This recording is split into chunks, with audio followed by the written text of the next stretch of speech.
Hey guys, Claire here, and in today's video, we're going to talk about all things Harry and Meghan.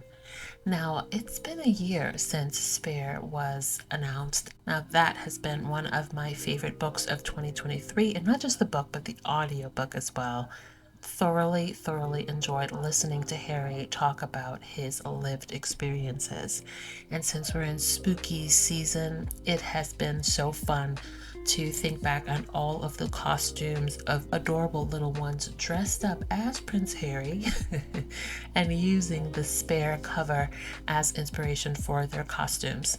The past year seems to have gone incredibly fast, but also I cannot believe it's already been a year. It was this week last year that Prince Harry's memoir, Spare, was announced by Penguin Random House. This was the first time we had heard the title of the memoir, the first time we saw the cover. And I don't know, I just wanted to revisit it today, a year on, having read the book, having seen how some more things at the palace have played out, and I want your input. When Harry was advertising the book, when he was on his press tour, he said that he didn't write this book as the prince who was experiencing all these things, because the book picked up right after the death of his mother, Diana, Princess of Wales. Instead, he said he was writing it as the man he's become today. And when the cover was revealed, that played into my analysis of it, just visually. Remember, my background is art history. He is looking straight out at us from this book cover. It's kind of casual. Even though the name Prince Harry is at the top, he's looking at us, I think, as a man, not in any formal capacity, not as a prince, not as a His Royal Highness. And I remember so distinctly, we were looking for any details we could get about this book. And the Spanish version of this book actually has a subtitle. It is Out of the Shadows, which just played so nicely with the cover itself, where Harry is like kind of bathed in this golden light. You really do get the sense that this is him stepping into the sunlight to tell his story at last. If you've read the book, not if you haven't read it, I'm not interested if you've just read the Daily Mail articles about it, but if you've read the book, do you think that is how it holds up today? Because as I was reading, I came back to this line, for Harry, this is his story at last, and that influenced how I thought about the book that I was reading. Spare is going to become a primary source, not just some tittle-tattle for the masses who like to be, fascinated by the royals, but for historians down the line. Now there are two sides to this story, where before it was just royal commentators, pundits, talking heads, people with agendas talking about Prince Harry. Now, we recently saw a photo of Mike Tyndall, who is the husband of Zara Tyndall, who is the daughter of Princess Anne, wearing a very MAGA-esque hat, Make England Great Again. I don't know, ever so often we consistently see little sides of people within that family that just makes it very obvious that Meghan was not warmly received within that family. I mean, you're wearing a MAGA-esque hat, and let's not forget this is the same Mike Tyndall who said that he is not in agreement with the Black Lives Matter movement. And remember, there was the other one, I can't remember her name. She reminds me of like an evil Disney stepmother. The one with the blackamoor brooch. Not to mention the concerns and conversations about the darkness of Archie's possible complexion. But yeah, she definitely did not experience any racism within that family. Yeah, right. Now, speaking of racism, let's segue into a recent article that I read from a South African news source that is basically likening Meghan's mistreatment or racially charged abuse by the British press to an incident surrounding one of their beloved athletes. And I mean, yeah, I'm happy that Harry and Meghan said what they needed to say and expose it. And now a lot of people are just sort of paying attention to the British press and really recognizing that it is incredibly insidious. I feel like American media has its messed up aspects, believe me. But there is something that seems to be far more cruel. It's like a sport to attack people, to demean them, to abuse them, that comes from the British press, particularly the British tabloids. Problematic does not even begin to describe it. Colonization, the fact that the British royal family is in bed with the media, and they're kind of like the Kardashians. People love them and they love to hate them. Oh, and they're dramatic AF. Let me explain. First of all, the question is, why do you think we hear nothing of any royal family except for the British royal family? And I think the answer is layered, but let's start with colonization. At one point, the British Empire controlled 25% of the world population. And while that number is not the same today, they still have a massive global reach. Because they were and still remain the largest empire in human history, their influence has been left all over the world. That doesn't mean everyone loves them, but globally they have ties to so many different people. And while other monarchies had empires once too, none of them compared to the British Empire. So I think because the British monarchy, the British royal family, the British Empire are tied into the history of so many different countries, more people are interested in them. Take me, for example. Yes, I'm American, but American history is tied to British history. So I've always enjoyed learning about both. And while not every American is so tuned in with the British royal family, they're still covered in the media here. Which brings me to my second point. The British royal family is totally in bed with the British media. Now, this isn't to say that other monarchies aren't in bed with the media either, as they all pretty much rely on public perception to remain monarchies. But with the British royal family in particular, I feel like they just take it to a totally different level, especially because they don't address things head on. Let's take the Danish royal family, for example. Last year, the Queen decided to remove the princely titles from her second son's kids. This would essentially be like King Charles removing Harry's kids' titles and saying, you're no longer going to be prince and princess, you're going to be count and countess instead. She issued a statement of this, and then her son gave like a little interview. It was like super nonchalant and casual, just like on the street as he was coming out of a car, someone got him. And then his son gave a statement too, saying he was disappointed about this. And not long after that, the Queen came out and gave her own statement. She acknowledged there were hurt feelings, but she stood by her decision. And I think because this was handled in such a direct way, the media did not have the opportunity to take the story, twist it, turn it, run with it, and make it this huge thing. They gave their statements and they're done with it. But with the British royal family and the British media in particular, they love to blow it out of proportion. And because of that, we lead to my third point. The British royal family is dramatic AF. It's like a friggin' soap opera. It's like the Kardashians. And I know people are gonna hate that I say that. But they're wealthy, completely out of touch with reality, and famous because of their family's antics. They're not famous because they have talent. They're famous because of their history. Now, the Byline Times, the Byline Times has been uncovering just about all of the sordid and unscrupulous actions of Dan Wootton.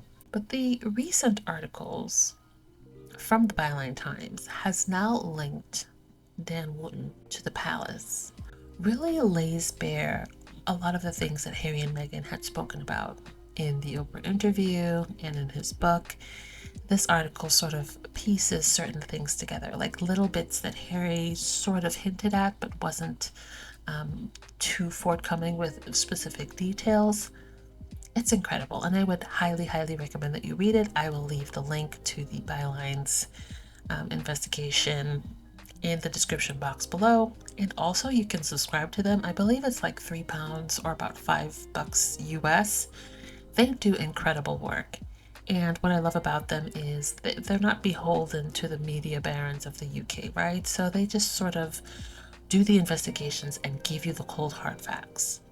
Now, a lot of people are saying, well, why would Prince Charles, or King Charles now, throw Harry to the side for the sake of protecting an aide? And for me, it's not about the aide.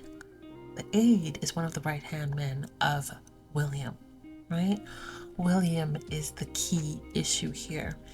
If you look at the men who are most responsible for bringing this absolute hell that Harry and Meghan has gone through, the men who have had their hands dirty, right? Because people like William and Charles and Kate and Camilla, they're not doing the dirty deeds themselves. They're having their aides and courtiers do the dirty work for them. And for William, that would be the aide that Harry mentioned in the suit. That would be Jason Knopf. That would be Simon Case. These three men were all doing the deeds of William. The reasons for Prince Harry's fallout with his family may be many and varied, and by now almost everyone has their own opinion on the matter, but we've been told about potentially explosive allegations concerning how and when that rift deepened, which were first aired by the Byline Times this morning. We understand tonight that Prince Harry was cut off financially with the ending of payments agreed at the Sandringham summit after he refused to remove the name of a palace aide from a legal action against the Sun newspaper. The King was in Norfolk today, not far from where the so-called Sandringham Agreement was reached with his younger son, Prince Harry. He may once have believed that a split could be amicable, but ITV News has learned of an ultimatum issued by the royal household that may have precipitated the final rift between Charles and Harry and Meghan. Allegations first made in the publication Byline Times. Relations had begun to sour after the Duchess of Sussex made allegations about her treatment in the royal family during the couple's visit to Africa. But it was the leaking of Harry and Meghan's decision to leave for Canada that we understand led to a complete collapse of trust. Harry has taken several newspapers to court. The case that sparked the row was against the Sun. He alleged a named royal aide had leaked stories to the newspaper, including about their plan to live in Canada. The aide has always denied any wrongdoing. Harry was told to withdraw his allegation when he refused his father's allowance to him was suspended. In his now infamous interview with Oprah Winfrey, he spoke about how suddenly that support was taken away. Explosive new reporting out today by Byline Times looking into Mexit, which is an effed up nickname. But before we get into it, I want to show you this clip from the Stephen Colbert Show with Prince Harry from earlier this year. Once during lockdown where we said literally nothing, it was relentless. And that was a real eye-opener for me. I never thought that we'd be away from it completely, but I did think that we would get some form of peace. But that's when I realized that actually our mere existence outside of that institutional control was more of a threat. According to this Byline Times piece, it wasn't just that Prince Harry and Meghan Markle were good headline makers. This might have been by design by the institution to get them back into the fold. The story opens up that in that first year when Prince Harry and Meghan Markle were transitioning out of working royals, there was going to be a trial period where Prince Charles was going to give them £700,000 to help get them on their feet. The article alleges that that money was removed in retaliation for the naming of a top aide in legal papers alleging a cash for leaks arrangement with the journalist Dan Wootton, who was then with The Sun. Now they are outwardly saying the name in question, which is Christian Jones. This all happened before William and Kate and Harry and Meghan split their comms teams. Christian Jones was brought on as the new Deputy Communications Secretary for the Duke and Duchess of Sussex and the Duke and Duchess of Cambridge. He succeeded Simon Case to becoming Prince William's private secretary in 2020. You might remember Simon Case as the Fly, allegedly, from Prince Harry's memoir Spare. Doesn't have nice things to say about him. Jason Knopf is also in the picture.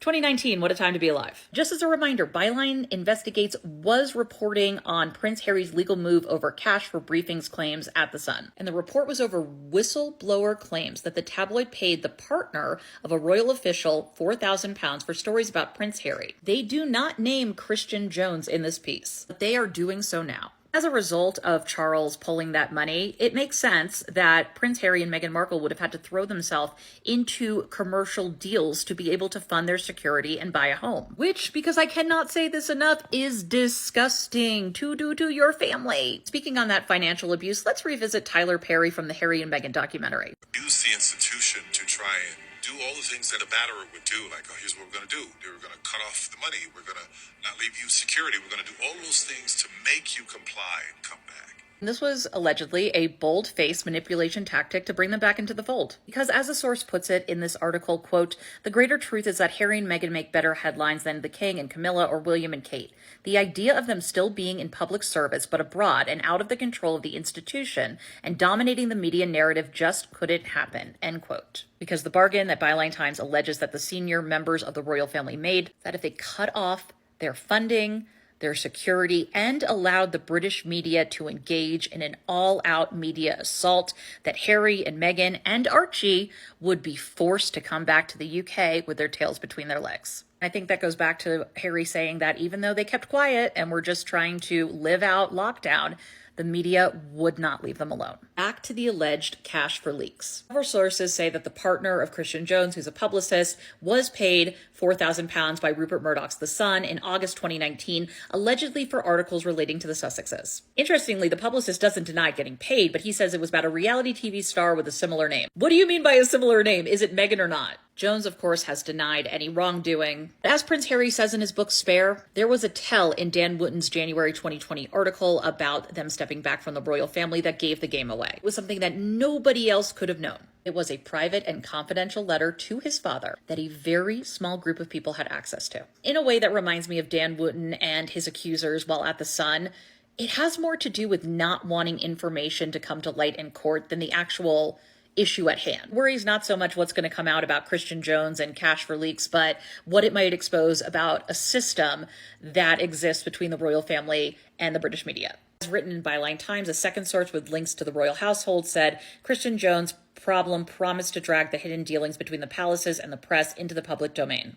It goes on to say that that was deemed highly undesirable by the offices of Prince Charles and Prince William, because there was always lots of horse trading going on with the editors and their correspondents to ensure favorable coverage and protections when scandals broke. This got me thinking about the Turn-Up-Toff scandal. What a court case involving Christian Jones and Harry and Meghan might reveal about how that scandal, alleged scandal, was completely wiped from the papers. I think it's important to remember that before 2018, Dan was just a showbiz TV editor. In 2018, he starts taking on the royals, which makes sense. A lot of people did. Angela Levin is but one example of someone who pivoted to the royals because it was just simply more lucrative. But in the summer of 2019, he switched, according to Byline Times, from basically having really terrible things to say about Prince William behind the scenes, did not like the guy, to hating on Harry and Meghan. Dan's rural rival fallout story came out in March 2019. It's interesting, right? Because Dan was not keen on Prince William. And I still think the story potentially got pulled because of higher-ups. But I can't ignore the possibility that Dan just switched to the Sussexes because hating them was more popular and more lucrative. His career skyrocketed once he made that transition. There's also a quick look in this article about a whistleblower over at The Sun, which included an accounting code that they believe was Christian Jones's partner. And there might be some connections within these documents of Christian Jones's partner being paid for stories that later came out. For instance, in June of 2019, there was an article about Meghan and her nannies. And as Byline Times says, this was deemed credible enough to warrant a referral to the Metropolitan Police. So that could be a fun one to dig into. This article is explosive because it names names, but really it just kind of confirms what we've seen all along.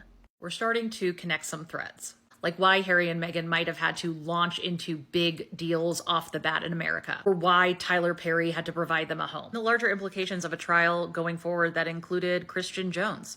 I'm going to finish up with this quote.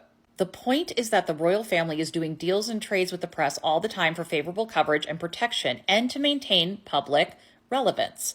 The naming of Christian Jones threatened to shine a light on the entire unethical relationship between the institution and the press barons, and that could not be tolerated and had to be punished. Who's punished? Members of your own family, including a baby. It has been an eventful week for all things royal related, and there's a lot to catch up on. So let's get into this week's Royal Roundup. Charles, it seems, is having the week that he deserves. He and Camilla will be visiting Kenya next week, and after the reception that the Dutch King and Queen received in South Africa, many people are wondering how this trip will go for the British monarch. And ahead of the trip, the people of Kenya have sent a few messages to Charles. What is our view about this king who is coming around here? Yeah, and what he should do, first of all, is apologize to this republic for the atrocities. I'm sure you are all aware of the British Gulag and what happened in Kenya because of British colonialism. And what he should be doing is apologize. I like them. Of course, they're humans. You know, listen, they're humans. And they've fallen short. I don't like the way they've treated Meghan Markle. I completely do not like that. I don't like the way they have treated their own son, Prince Harry. And I've seen, King Charles should apologize. He should start by apologizing, dealing with the matters of his own family first. Before Before he, like, how can he cut off his own child like that? I don't like the way they've dealt, especially with that black woman, Meghan Markle. she's not fully black. Forget it, she's black. In our world, she's black. The trip will be Charles's first visit to a Commonwealth country as king. However, it seems he'll be flying into a storm. Justice delayed is justice denied. The people of Lollega are furious and will not be silent until Batuk, the IGLC, and indeed the British government and the leader of their armed forces, Charles, stop treating Kenya like a colonial outpost where they can get away with murder and start treating us with respect. I will certainly be watching to see how the visit goes. That is, if the UK media can take a break from their constant coverage of Harry and Meghan long enough to remember that Charles and Camilla are doing something. And in more news of questionable decision-making by Charles, The Guardian published this article, titled "Anthony Pratt Said Royal Advisors Wanted Payments to Prince Charles to Stop to Avoid Appearance of Anything." Anthony Pratt is said to be one of Australia's richest men, and in an audio that has now leaked, Pratt said that he made hundreds of thousands of dollars in donations to Charles. Prior to Charles taking the throne, his advisors sent Pratt a note saying, "Please just donate the money to the Prince's Trust." Pratt goes on to say that Charles doesn't want the appearance of anything because he just got in trouble for giving someone a knighthood for money. Pratt is, of course, referring to the bags of cash that Charles received from a wealthy Saudi donor who was later given a knighthood. If you remember, Charles's former valet and CEO of the Prince's Foundation, Michael Fawcett, took the fall for that incident. What is not clear is, why was Pratt giving Charles hundreds of thousands of dollars? What was their relationship and what was the money for? Also, in the article, Pratt doesn't say that he stopped giving Charles money, only that he was told to redirect it to the Prince's Trust, which is the same place that the money from the Saudi donor was directed to. And now I have to wonder if there isn't a larger story to tell with the Prince's Trust. Moving down the pyramid to Kate and William brings us to this unnecessary article. It was only 2 months ago, in August, when ridiculous stories of late-night phone calls between Harry and Kate were being pushed by the tabloids. And because they love to recycle stories that they themselves have made up, that narrative is back. This article from the Daily Mail was released this week with claims that Kate won't be holding out an olive branch to Harry for Christmas because their relationship is so broken. And as much as I want to say, it's the Daily Mail, it's clearly not true, I do want to point out something that Byline Times said in their article this week.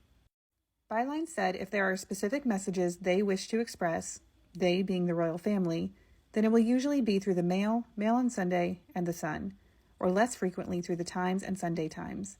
These papers continually report briefings spoon-fed from the palace without questioning them. So, as much as we want to say it's just a tabloid, who cares, Byline is telling us that in the hierarchy of who the palace leaks to, the Daily Mail is at the very top. So that makes me view these articles a little differently.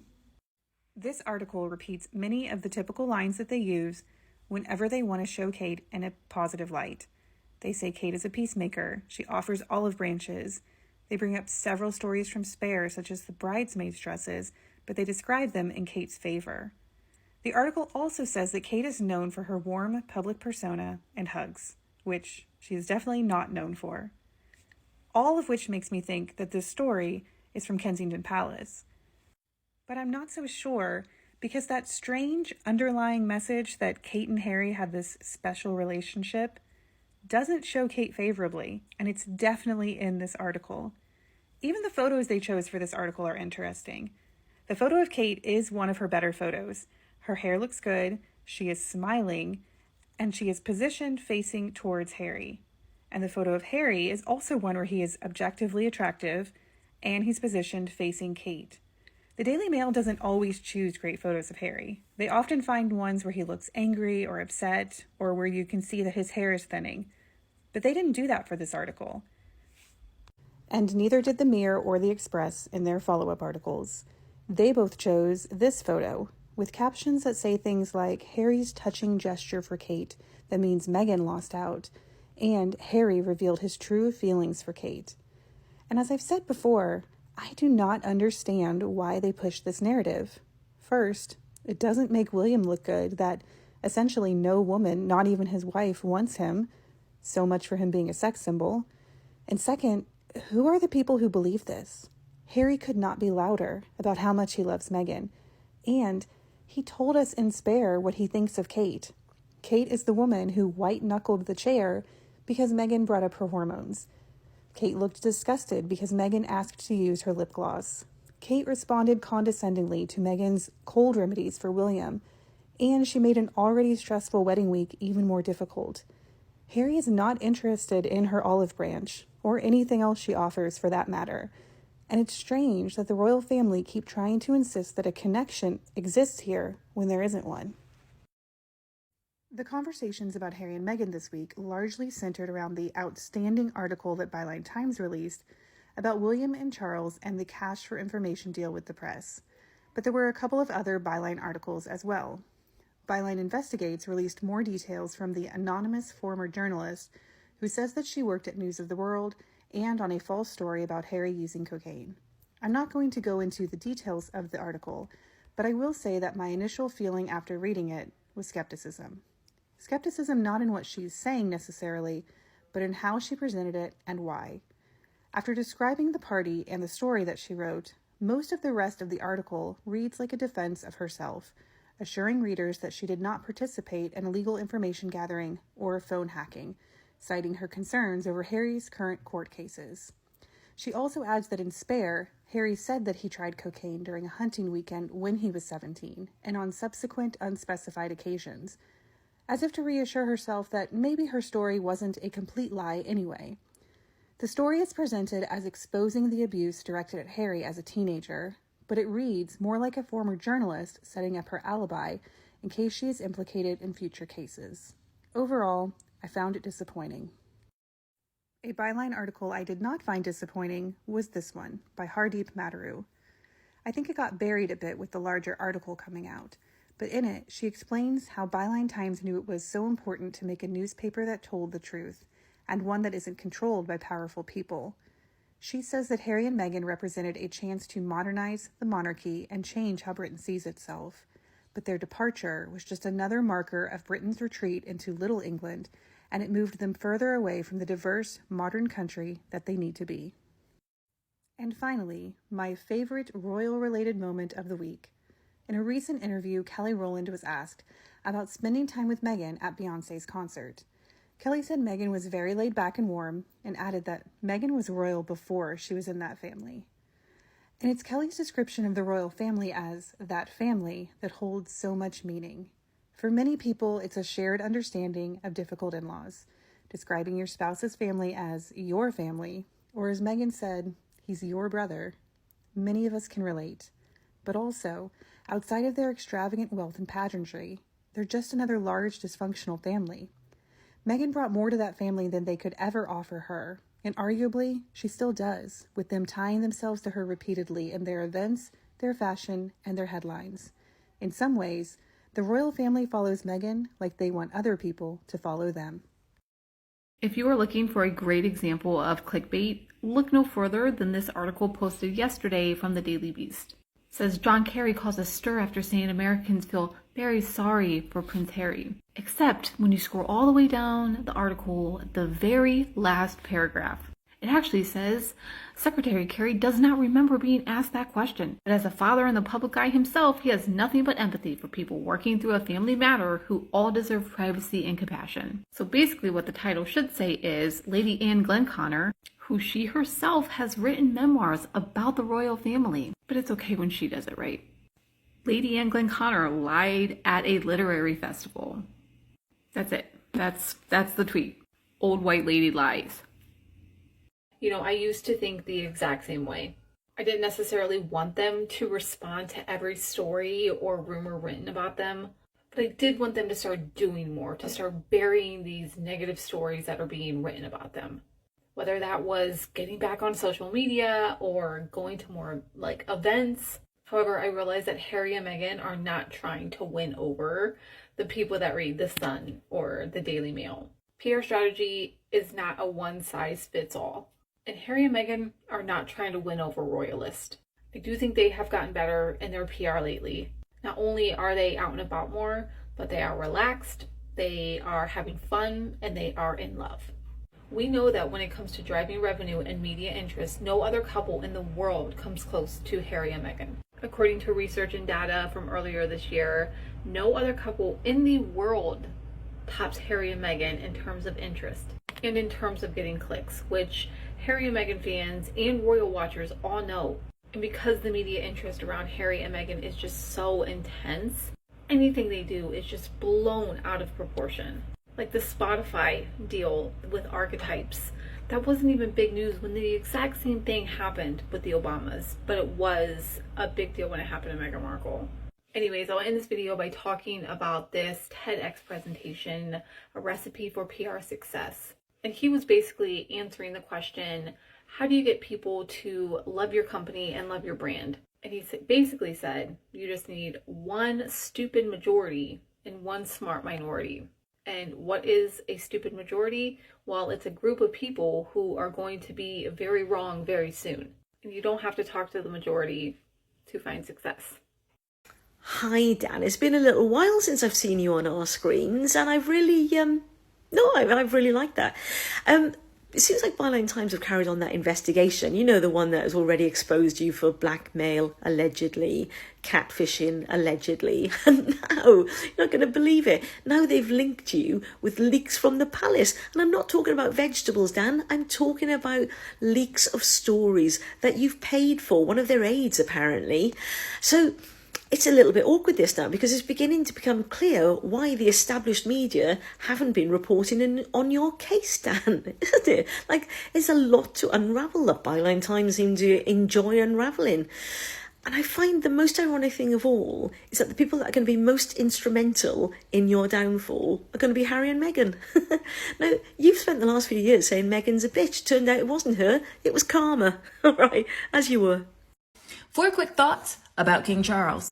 Family meeting. I've been prepping for his trip to Kenya, and I've been saying it's going to be interesting. 2, this Byline Times situation, this is going to be his legacy. Being in bed with the British media is going to be his legacy, not conservation, not sustainability, not the environment. Basically, his legacy will be collaborating and compromising with an organization that appears to be used as a vehicle for propaganda.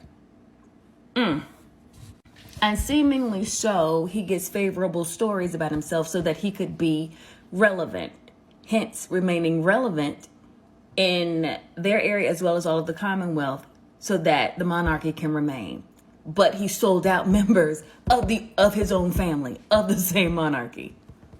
Where'd they do that? I don't understand. 4, Charles is being held accountable by Byline Times. Great journalism. If you all are not supporting them, please go do so. Thanks. Is it time to leave Harry and Meghan alone? For the love of God, yes. And here is today's edition of Harry and Meghan being dragged by the UK media, as usual. GB News, or GB Makeup News. Meghan Markle humiliated as celebrity forgets meeting her. So basically they're trying to say that Kelly Rowland forgot that she met Meghan Markle back in 2014. They were recently at a concert together. I have often forgotten about people that I've met, and then I've gone, oh, we met back. Oh, that's right. Okay. I don't think Meghan Markle was humiliated at all. Okay, Daily Mail. Kate and William trump Meghan and Harry in the style stakes as the Prince and Princess of Wales are crowned the best dressed couple in the world. Really? Really? Just for comparison, this versus this, I think I know what I prefer, and I think I know what looks better. This couple. And this made me laugh, talking about Kate and William. The duo is absolutely miles ahead of any other famous coupling, with the rest of the top 10 most fashionable pairs achieving an average online interest score of just 1.9 out of 10. We have the Daily Record just rehashing stories, so you're going to see a lot of these stories rehashed from last year's documentary. This is not news. And I'm sure by now we've all seen this, that they were in Family Guy and they were making fun of them, and everybody's just repeated the same story. However, I saw this and I thought that was quite funny that People magazine called out the fact that it talked about them and social media making money, but they're actually not making any social media posts and making money from them that I know of. And then we have Perez Hilton. Didn't even know he was still around. Oh, yes, I do, because he's always pops up on TikTok when there's something really negative that he's done. He was talking about how they're not royals to Americans. I hope they paid you well. Not. Then we had the Daily Mirror with a random story about a strained marriage and they're hoping to avoid couples therapy. Daily Mirror, can I have some facts, please? Again, a rehash story. Daily Express, Prince Harry and Meghan Markle cut all ties with the firm, apart from one member. I've seen this headline so many times over the last 12 months. Daily Mail, no one cares about Queen Elizabeth's childhood friend not liking Meghan Markle. Okay, no one gives a shit. Just a reminder, that's where the word grifters came from, so anyone who uses it in my comments, I know where you've been reading. And of course, as we're in October, we start to talk about Christmas, and of course, this will go on for the next 2 months about Harry and Meghan not being invited to Christmas, where I'm pretty sure they probably don't want to go, okay? So we ask the question again. And now they keep, not now, but every other month I feel like an article like this about Kate extending an olive branch comes out. No one is looking for an olive branch. Meghan and Harry are not saying like, hey, can we please come to Christmas? No, that's not happening. I don't understand why we put so much emphasis on Kate. Like, why do we care what Kate does? They act like Kate is this like driving force in the family, she is like the center holding them all together. The girl like doesn't even talk. Like she can't talk. I'm sorry, I'm all in my feels because of the Byline Times thing as well, but it's like we need to stop trying to be gaslit to believe that Kate is this strong, independent, driving force of the family. And like every other month, we need to stop like being told that the relationship of Meghan and Harry and the royal family will change if Kate extends an olive branch. Like, let's be real. I'm positive Meghan and Harry would much rather spend their Christmas around people they love and who love them in Montecito than with that family. I'm going to talk about that Byline Times article, but yeah, Kate has no power. Kate's not going to do anything. She doesn't want to do anything. They don't want her to do anything. They don't care if she does anything. Leave your olive branch up in the tree because nobody cares. Thanks for watching. Don't forget to like and subscribe. Also, hit that notification bell.